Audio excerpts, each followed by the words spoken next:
There she is. Up. Can we get this woman right up front? I can shout out. James Thurber's house is about an hour from here. Are you considering driving there to Priamich? Will he be serving?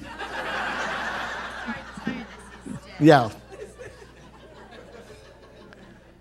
That would be a good idea. Well, ideally, maybe I'll be able to get there. Maybe they will rewrite the wrong of 2006, and I'll get the Thurber Prize for this, and I'll go back out there. All right, that can be a little grandiose. Come on. Okay. Will you the guy next to? Okay, yeah, right here. Oh, there's somebody over there with a mic. Who's got the mic over there? Go ahead. The writer's market is changing, and you're in New York at the nexus of a lot of what's happening. What are your thoughts about the changing writer's market, and how can you position yourself for it so that you do better in the future? Well, I would say, first of all, use the word nexus. That gets you right in. I think that there are an incredible amount of opportunities for writers to be read and to be heard. And I want to mention this lady who's here, my publicist, Nettie Hartsock, who is not from this earth. I think the world, and she's, I hate calling her a publicist because I'd never met a publicist I like until her. And she's also a wonderful writer. And, she is, I'm 53 years old and I'm falling apart. And she has really pushed me to do my blog and to be diligent about that. And it's amazing the people you reach. And yeah, you are shouting in the wilderness sometimes, but it's out there, and all that is there. And when you look at Facebook or you look at Twitter or all the blogs, I mean, it's a great thing to see. Now, of course, it's like the Wild West, and it can be lawless and it can be abused. But writing is an art form, and different types of writing are different types of art forms. And all art forms eventually find their level, and they go through different periods. And I think that if I was advising somebody, and I don't know why you would come to me for advice, I would say, get yourself a blog and be funny on the blog. And if you're funny on the blog, people will find you. And that's what happens. And there's a million other avenues.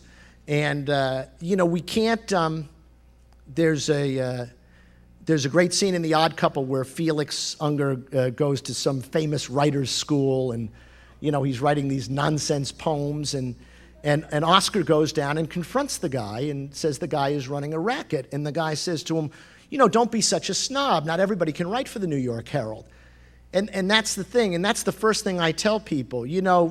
Look, there's only one Letterman show. There's only one Daily Show. There's only one New York Times. But there's a million other places, and everybody has their journey. And so just keep writing. So that's my way of getting around your question.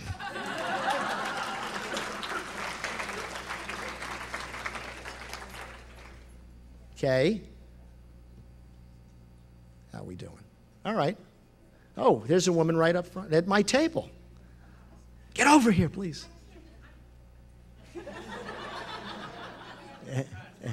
Yeah. Thank you. You, when you were speaking, you said 10 writers in 10 rooms, unless there was an emergency. What's an emergency on the Dave Letterman show?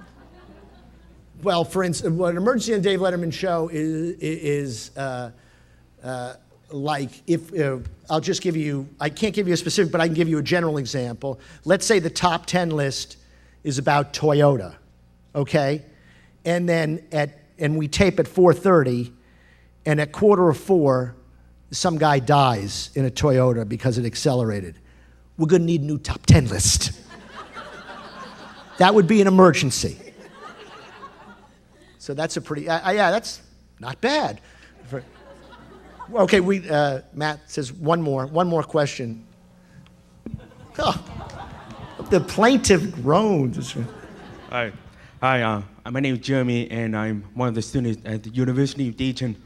And a lot of my friends, they found out that you're coming, so they wanted me to ask you, did you actually tell David Letterman that one of the things to tell the audience that to be on St. Patrick's Day, one of the great places to be at is on University of Dayton? You asked me to tell them that. You want him to come to speak at the University of Dayton? Do I Yeah. have that right? The guy won't leave his apartment, sir.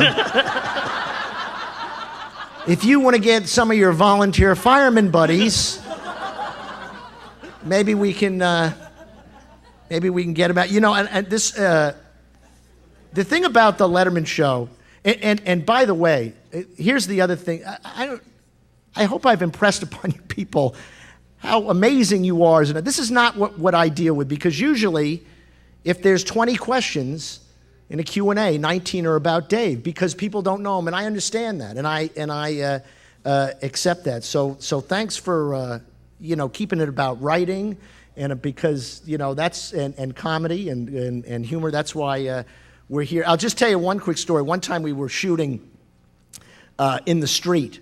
And we were doing one, where we shoot people in the street. And if we see somebody interesting, we go over and have them sign a release so that we can show them on the show. So there was a guy in Columbus Circle, and he was enormous. So we wanted some quiz where, this guy, A, B, C, has his own gravity, something like that, whatever we were going to do. So we shoot him. And now we go over and say, look, we're from The Late Show. Would you like to be on the show? You have to sign this release. He says, ask my wife. So they go over to the wife and they say, your husband would like him to be on the show. He signs the release. She says, absolutely not. I know why you filmed him. Because he's fat. We're not going to be insulted. He's not going to be humiliated. We absolutely refused. I know exactly what you're up to. I've seen the show. So the woman who's in charge of the production says, well, sometimes we pay an honorarium of $500 for somebody that's on the... You think you can buy us for $500? My husband is a proud man. You want to humiliate him on national TV? So finally the woman says, all right, well, what about $500 and 2 Late Show t-shirts? You got a deal. Thanks very much. Thank you so much.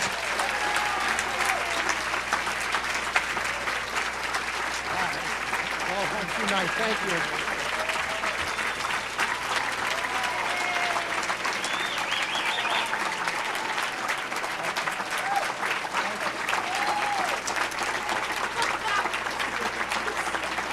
Bill Scheft, everyone. I might prolong the Q&A with one more question, and that is, we're already looking forward to 2012. Is Adrian available?